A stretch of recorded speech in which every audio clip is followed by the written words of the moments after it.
So exciting, isn't it? Thrilling. Congratulations on everything. Thank you so much. So Laurence Olivier, probably one of Britain's finest actors, always built his characters, he always said, from the shoes. So when it comes to a Bond villain, or is he, where'd you build him from? Where did I build him? From the script. Well, to be quite honest, I had multiple conversations with Cary Fukunaga before I even read anything. We're talking about what would be the scariest element that a villain could bring. Something we've never seen, but something that would really make people's skin crawl. Yeah. And I think we accomplished it. Oh, right. Can you give anything away? I mean, obviously we've seen the trailer. It looks great. You saw the trailer? Yeah, yeah. Oh. Yeah, I did. Wow. Oh. You know, I think, you know, the trailer is great because it hints at a few things, it teases a few things, but you can't really get an idea of everything that's going on. And, you know, with this being Daniel's last outing, which it is, and the 25th installment of Bond, I think it's nice to let everybody come in and just, one, know that they're going to see something that's thrilling, action-packed, but I think this one might be a bit more emotional. All right. From your point of view as well, from the baddie, again, or Izzy point of view? Yeah, I think from everyone's. Oh, I like it. That's absolutely brilliant. Of course, being part of this machine, and it's a huge machine, isn't it? Because not many movies that you actually do these kind of events, and it's just for the trailer. That's a good point.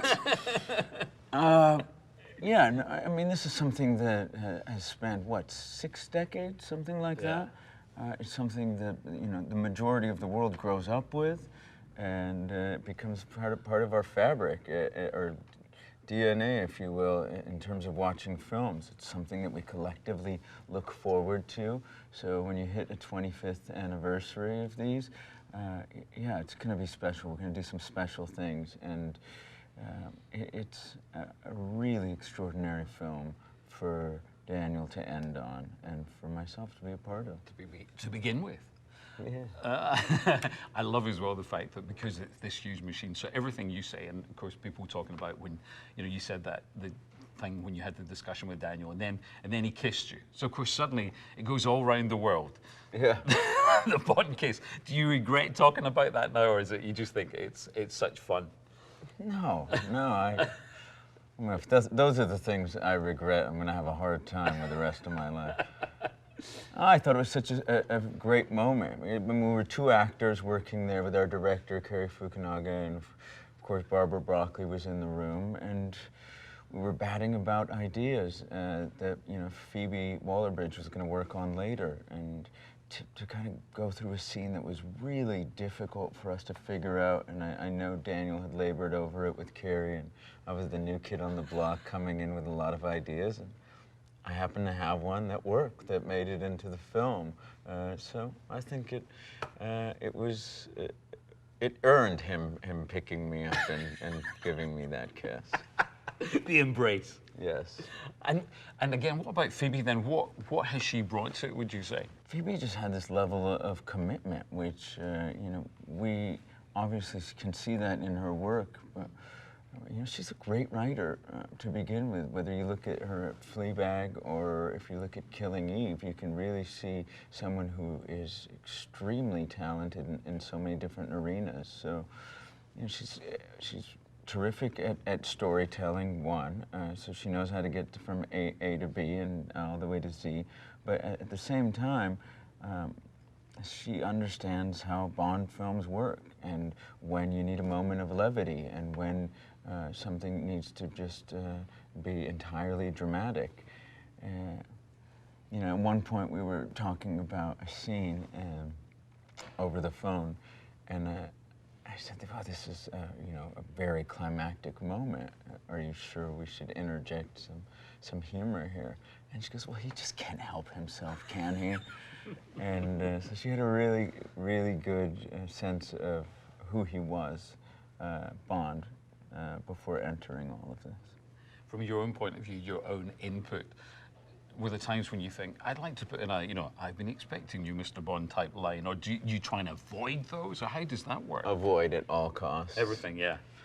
I mean, look, there are the trappings that you can fall into, but when we started, I thought, am I going to make him over the top? Am I going to make him, you know, downright serious?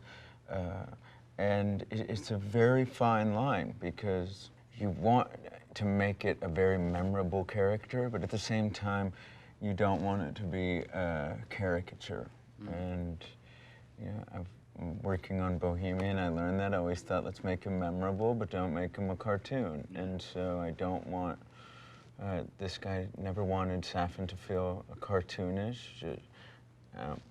You know, quite the opposite. Incredibly invested in what he was doing, feeling like everything he had to say was for the benefit of humankind. And you know, if there's a moment of levity and humor in his actions, so be it. But not for that to be the you know, overall sense of who this human being was. Yeah.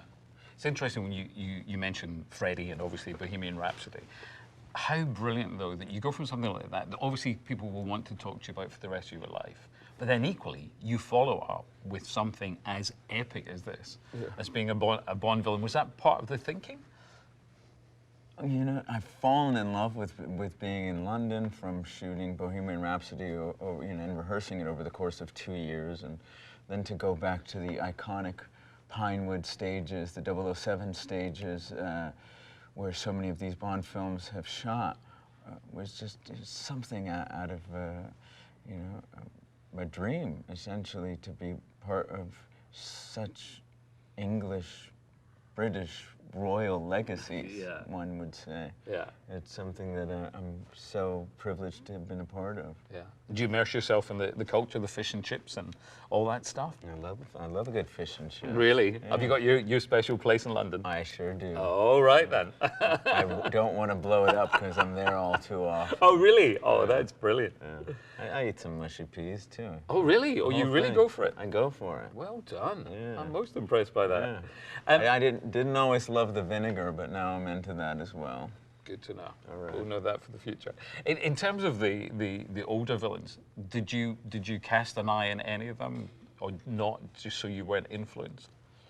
I'd seen them all since I grew up. I did go back to a few of them to really see what worked and what may have not worked as well. But for the most part, yeah, there's something to learn from all of them.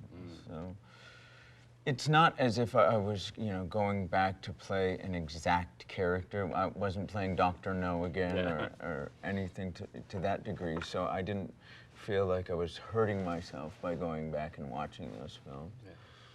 But these circumstances are so unique to this specific film that I don't know how helpful it is. In terms of the secrecy, which must be ridiculous, is there anyone that you trust with mentioning things, or do you just think, I'm not going to tell anyone? Well, you, of course. That's why I've given you so much. You've shared it. No, I don't trust anyone. Yeah. I was sitting here with Daniel a second ago, and I thought, maybe he's telling too much about this plot. No, I would love for this one to remain as under wraps as humanly possible, because it's such a powerful story. And like I said, I know these movies are always thrilling. The action is second to none. You know, people go for a classic movie experience. I think that this is a movie that people actually go to the theater to see rather than waiting for it to arrive on their television. But there's something extraordinarily special about this 25th Bond that I'm going to keep a secret for a while. I like it. Possible other Oscar? For this? Yeah. Could be a biggie. I'm good with one. That's all anybody needs. That's it. You're only Academy Award winner, so it's all right. Yeah. Where'd you keep it? In a very safe place. All right.